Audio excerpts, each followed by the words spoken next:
The chamber had no windows. Sera Yun had been told this before she arrived, but she had not understood what it would feel like until she was standing inside it. This vast, circular hall carved from the bones of a station that had been old when humanity was still drawing on cave walls. The ceiling curved overhead like the inside of a skull. The lighting came from strips embedded in the walls, cold and sourceless, the kind of light that made every face look like it was already being judged. She stood at the advocate's platform and did not move. Around her, in tiered galleries that rose in concentric rings toward the ceiling, representatives of 41 species settled into their seats. She could hear the sounds of them, the low vibrations of the Vishari, the dry clicking of Korath officer exchanges, the near silence of the Polari delegation, who communicated in frequencies she could not perceive. The chamber smelled of recycled atmosphere and something older underneath it, something metallic and faintly electrical, the smell of decisions that had lasted centuries. Davin stood 2 steps behind her and to the left.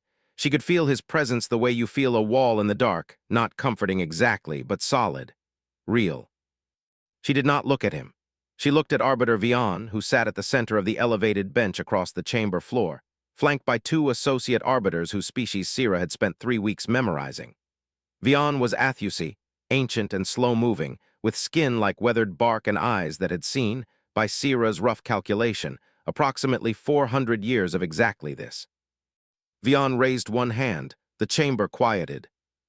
"The charges will now be read," Vian said. The translation came through Sera's earpiece half a second later, smooth and flat. The clerk, a young Athusi in ceremonial gray, stood and read from a document that had taken the Concord 7 months to prepare. Sera had memorized it.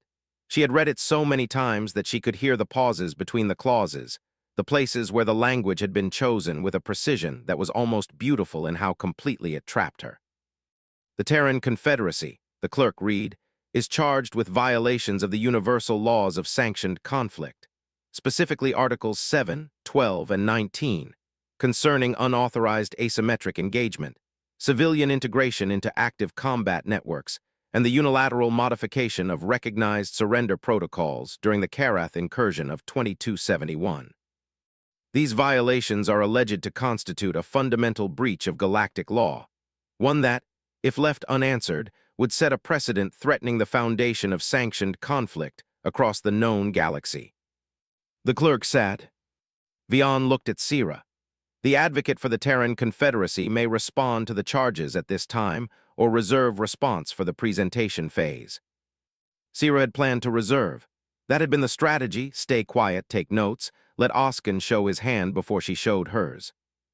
She heard her own voice before she had quite decided to speak. "The Terran Confederacy acknowledges the charges," she said, "and we will answer them." She felt Davin's stillness behind her change in some microscopic way. He had not expected that. Neither entirely had she. Good, she thought, neither had the chamber. Admiral Oskin of the Korath took the floor for the prosecution's opening. He was a large being, broad-shouldered by any standard, with the flat, armored brow of his species and the particular stillness that senior Korath military officers cultivated over decades of command. He moved to the speaking platform without hurry. He placed his data pad on the surface and did not look at it once. Sera had read his service record: 40 years, 7 conflicts, 0 violations of the ULSC. She had spent some time trying to hate him for that and had not been able to. He was not a man who had never seen war. He was a man who had seen it and chosen every single time to fight it the way the law required. That made him dangerous in ways that a cynic would not have been. "The law exists," Oskin began, "because without it, war consumes everything." He let that sit. His voice was even, unhurried, carrying easily through the chamber without any apparent effort. "We did not write the universal laws of sanctioned conflict because we believed war was good.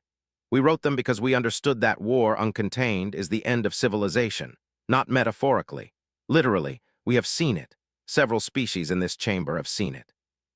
The laws exist because the alternative is extinction dressed up as victory." He turned slowly, taking in the galleries.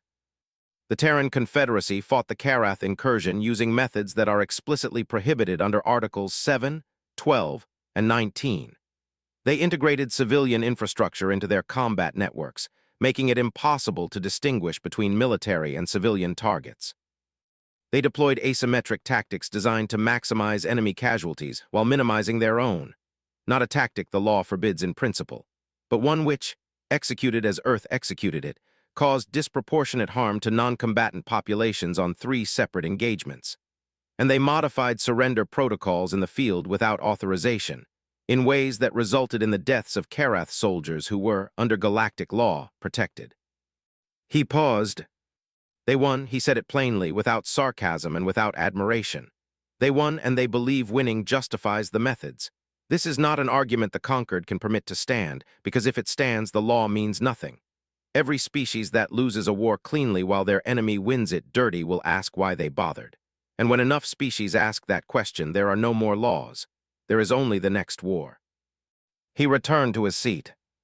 The chamber was quiet in a way that felt considered.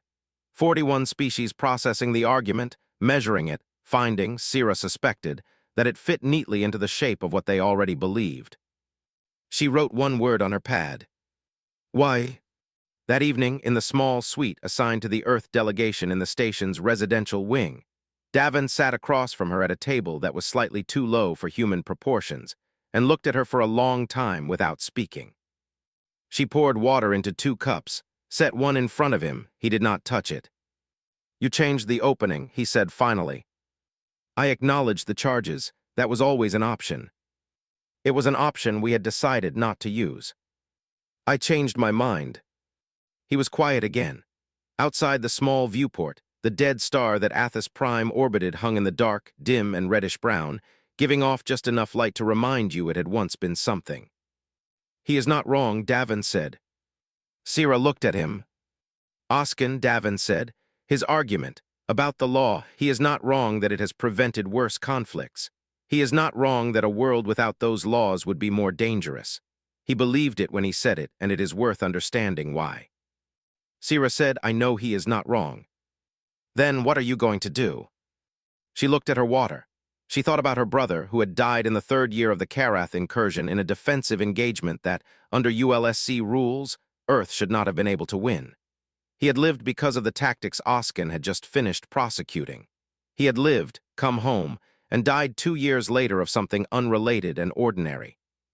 She thought about how she had never quite separated those 2 facts in her mind, the way the illegal tactics had bought him 2 more years of ordinary life. I am going to ask a question, she said. Davin waited. The right one, she said, eventually. He picked up his water then, drank from it slowly, set it back down. They did not speak again that night, but Sera sat at the small desk for a long time after he went to sleep, reading the ULSC from the beginning. Not the articles, the preamble, the part nobody read because everybody assumed they already understood it. She read it 4 times. Then she wrote 2 pages of notes in handwriting that was smaller and tighter than her usual. Then she sat back and looked at what she had written and felt something shift in her chest, quiet and certain, like a door she had not known was closed, opening a small, irrevocable amount. She did not sleep much. She did not need to. She knew what she was going to do, and knowing was its own kind of rest. The 2nd day of proceedings opened with testimony. Sera called 3 witnesses. A Korath field medic who had treated casualties on both sides of the Karath incursion. A civilian logistics coordinator from the Terran city of Novel, who had helped build the integrated defense networks that Oskin's charges described, and a former Karath commander who had been captured, held under Earth's modified surrender protocols, and released at the war's end. The field medic testified that the Earth tactics had, in her medical assessment, resulted in fewer total casualties on both sides than a conventional engagement would have produced. Oskin cross-examined her for 40 minutes, establishing that her assessment was speculative, that she had no way to know what a conventional engagement would have produced, and that the question of casualties was separate from the question of legal compliance. He was right, Sera knew it. She let him make the point. The logistics coordinator testified about the civilian network, how it had been built, who had agreed to participate, what the risks were, and what the alternatives had been. She was a small woman, precise and unhurried, and she spoke without drama. She explained that Novel had been a target regardless of whether its civilians participated in the defense, that the choice had not been between safety and danger but between 2 kinds of danger, that the people of Novel had made the choice themselves. Oskin cross-examined her with a question so clean it took Sera a moment to understand what he had done. Did anyone inform the Karath military that Novel's civilian population was integrated into the defense network before engaging? He asked. No, the coordinator said. So from the Karath perspective, she said, Novel appeared to be an undefended civilian settlement. The coordinator was quiet for a moment. Yes, she said. Oskin said. Sera looked at her notes. The word Y was still there, circled now with 3 lines under it. The former Karath commander was the most interesting witness. He was old, for a Karath, with the particular stillness of someone who had spent decades making decisions in environments where the cost of a wrong one was immediate and irreversible. He testified that his capture had been handled with what he described, after a pause, as unexpected care, that he had been held for 14 months, that he had been given access to medical treatment, communication with his family, and what he called, another pause, reasonable dignity. Oskin did not cross-examine him at length. He asked one question. Did the terms under which you were captured and held conform to the ULSC? The commander considered it. No, he said, but they were not worse. They were different, Oskin said. Yes. And different, Oskin said. Returning to his seat is not the same as better. The gallery murmured. The Vishari delegation leaned together. The Polari observer, Fen Lyris, who had been assigned to the proceedings as an impartial monitor, made a note on her pad. She had been making notes all morning. Sera had watched her without appearing to watch her. During the recess, Davin pulled Sera aside in the corridor outside the chamber. You are arguing the wrong case, he said. His voice was low, not unkind, but final. I know, she said. He looked at her. I have been arguing the wrong case on purpose, she said, so that everyone in that chamber understands exactly what the right case is when I make it. He was quiet for a moment, then he said when. Tomorrow, she said, in the closing session. He looked at her for a long time. Then he nodded once and said nothing more, and they walked back into the chamber together. That night, Sera did not write notes. She sat at the viewport and looked at the dead star and thought about the preamble she had read 4 times. The ULSC preamble was 12 sentences long. Most legal scholars cited the first 3, which established the purpose and jurisdiction of the law. Sera had read all 12. The 12th sentence read, These laws exist to protect the dignity of all beings engaged in or affected by armed conflict, and to ensure that the conduct of war does not exceed what is necessary for its resolution. Protect the dignity of all beings. Ensure that the conduct of war does not exceed what is necessary for its resolution. She had read that sentence, and then read it again and understood, with a clarity that felt almost physical, what the prosecution had not said, and what the defense had not yet said, and what the chamber needed to hear from someone who meant it. She was going to say it tomorrow, and it was going to cost her something to say it because saying it meant saying other things first. Things she had kept quiet because a diplomat keeps her private grief private.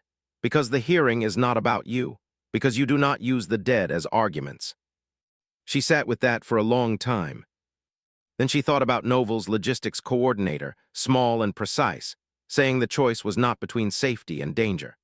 Thought about the Karath commander pausing before he said unexpected care, pausing the way people pause when they are trying to be accurate about something they had not anticipated feeling. Thought about Fen Lyris, who had been taking notes all day, who was from a species that prided itself on seeing things as they were. She was not using the dead as arguments. She was asking the living to understand what the dead had cost. There was a difference. She was going to have to believe that. She went asleep just before the station's artificial dawn cycle began. The 3rd day, final arguments. Oskin went first. He was thorough, organized, and devastating. He addressed each witness in turn, acknowledging what they had said, explaining why it was insufficient, and returning always to the central point. The law existed for reasons, those reasons had not been consulted, and the precedent Earth was asking the Concord to set would hollow those reasons out until nothing was left. He was not performing. That was the thing about Oskin that Sera had understood from the first day. He was not performing for the gallery or for the record. He believed every word. He had built a life on those words, and he was asking the Concord to understand that some things mattered more than outcomes. He sat down. Vian looked at Sera. She walked to the platform. She had no data pad. She had not brought one. She stood there for a moment and looked at the chamber. Then she said, I want to ask the Concord a question, not a rhetorical question. A real one. I want to know the answer. The chamber was still. She said, why do these laws exist? Oskin's expression did not change. Several delegates shifted. Fen Lyris looked up from her pad. Sera said, I have read the preamble. I know what it says. It says these laws exist to protect the dignity of all beings engaged in or affected by armed conflict, to ensure that the conduct of war does not exceed what is necessary for its resolution. That is what the law says it is for. So I want to ask, and I want the Concord to actually consider this, not as a legal question, but as a real one. Does the law, as it currently exists, do those things? Does it protect the dignity of all beings? Does it ensure that the conduct of war does not exceed what is necessary? The Vishari delegation murmured. One of the Torvan arbiters leaned forward. She said, because I have read the records. I have read the records of every conflict prosecuted under the ULSC in the last 200 years, and I can tell you what I found. I found that the species who followed the rules and lost their wars lost them completely. I found that the protections afforded by the ULSC applied most reliably to the species that were already powerful enough that they rarely needed protecting. I found that the clause about civilian dignity was invoked 63 times in 2 centuries, and that in 51 of those cases, the ruling went against the smaller species. I found that the law is not neutral. No law is neutral. Every law is written by someone, and that someone had interests, and those interests are in the law whether we admit it or not. The chamber was not quiet anymore. The murmuring had a different quality, not unease, but something more active, consideration. Oskin stood. Arbiter Vian, the advocate, is not addressing the charges. She is addressing the chamber, Vian said, and the chamber will hear it. Continue. Sera said, I am not asking the Concord to throw out the ULSC. I am not asking for chaos. I am asking for honesty about what the law is and what it does. Because if the Concord finds Earth guilty, and under a strict reading of the articles, you can, if you find us guilty, you will be saying that we were wrong to fight in a way that saved more lives because that way was not the authorized way. You will be saying that the procedure matters more than the outcome. And I want the Concord to be able to say that honestly, with full knowledge of what you are saying, not because the law requires it, but because you believe it. She took a breath. Then she said something she had not planned to say out loud. My brother's name was Yunseo. He fought in the Karath incursion. He served in the 2nd Integrated Defense Network, the one the prosecution has described as an illegal civilian combat system. He survived because of that system. He came home. He lived 2 more years, ordinary years, and then he died of something completely unrelated to any of this. And I have sat in this chamber for 3 days thinking about whether I was allowed to say his name here, whether it was appropriate. Whether a diplomat uses her dead brother as an argument. The chamber was very still. She said, I decided it was not an argument. It is a fact. He was a person.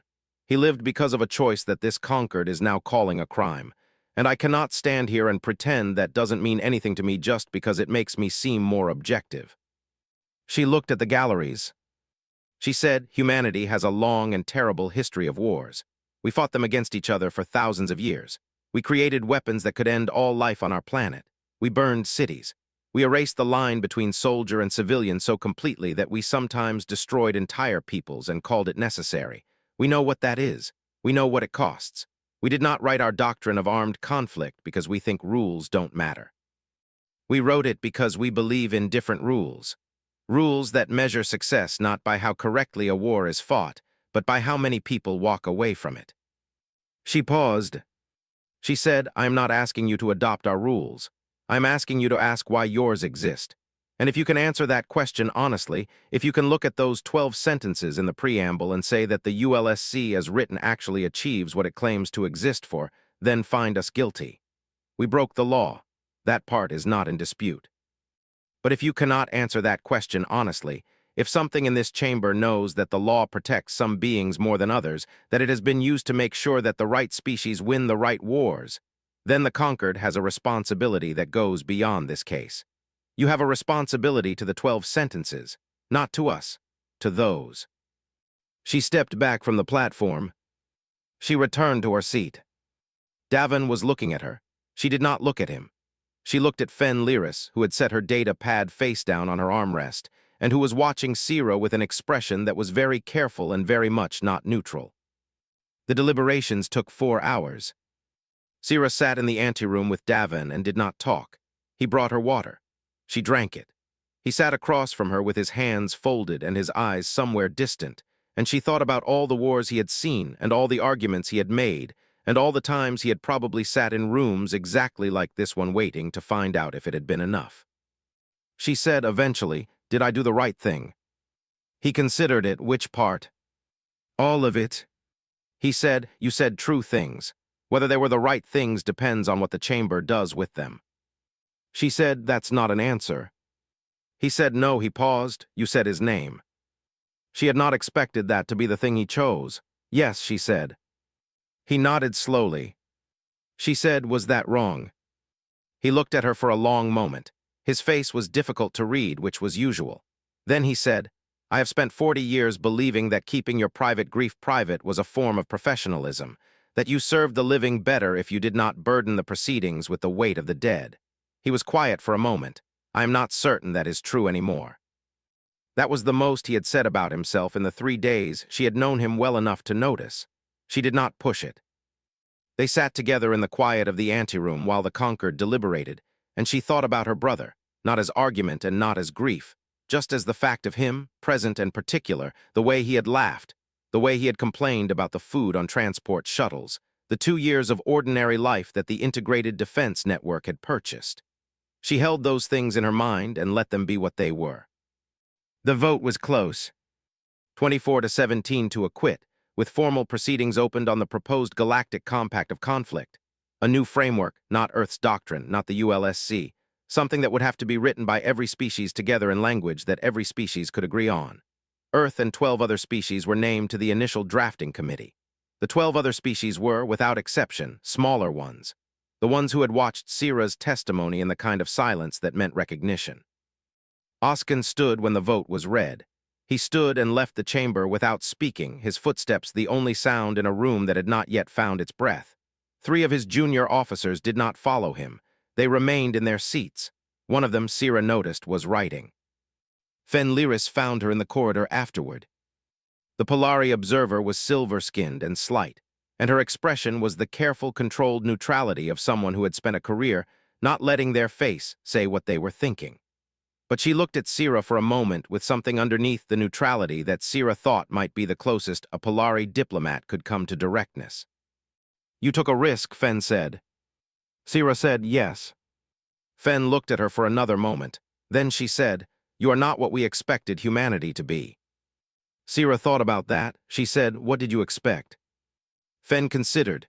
Louder, she said, and then she walked away down the corridor, unhurried, her data pad tucked under one arm. The steady flame departed Athos Prime 2 hours later. Sera stood at the viewport in the ship's forward observation area and watched the station grow small behind them, its ancient metal catching no light from the dead star, becoming, gradually, indistinguishable from the dark around it. She had not been aware, until it was gone, that she had been watching it the whole time as if it might say something. Davin came to stand beside her. They watched the stars for a while in the way people do, when they have run out of things to say that are smaller than what they feel. She said eventually, "Do you think it will change anything, the compact?" He was quiet for a moment. He said, "I think Fenliris is going to write a very long report, and I think the Lunari delegation is going to request a meeting with us within the month. And I think Oskin is going to spend the next 5 years arguing that we have destroyed galactic civilization, and I think he will be wrong, but I think he will be doing it because he believes it, and not because he is a bad person." She said, "That's not what I asked." He said, "No," he looked at the stars, "but it is what I can honestly tell you." She thought about Fenliris's expression in the corridor, the careful thing underneath the neutrality. She thought about the Lunari representative who had stood in the chamber and said, "We have followed the laws and we have always lost," said it in a voice that was very quiet and very final and very much the voice of someone who had been waiting a long time to say it in a room where it might matter. She said, "Someone asked why the rules existed." Davin looked at her. She said, "That's a beginning." He said, "Yes." She said, "Beginnings are hard." He said, "The rest is just persistence." She almost smiled at that, almost. Outside the viewport, the stars held their positions the way stars do, indifferent, ancient, burning without any concern for what passed between them.